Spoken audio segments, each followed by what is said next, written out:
सिद्धनाथाची भाकणूक भाकणूक म्हणजे भविष्यवाणी। ज्याप्रमाणे वैद्य डॉक्टरकडून आपण आजाराचे निदान माहीत करून घेतो,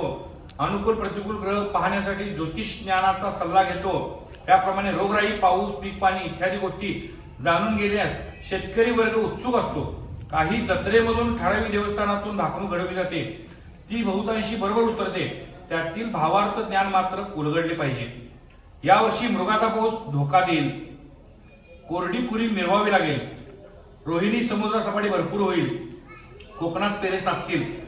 देशावर आडतरा सरता कुरी फिरेल, पाऊस पाहिजे त्या जागी येणार नाही, देवावर संकट घालावे लागेल, भल्या भल्यांची दुनिया नाही,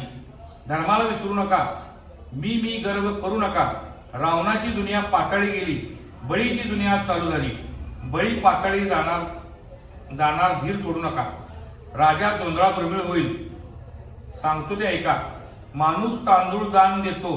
गहू दान देतो, तुमच्या अनिष्ट ग्रहाबद्दल कापड, साखर, पैसा, सोने सुद्धा दान द्या असे धर्म सांगतो, पण जोंधळात दान द्या असे सांगितले नाही, कारण तो धान्याचा राजा आहे। मोती पसा मागी मोती परास दाना दुर्मिळ आहे,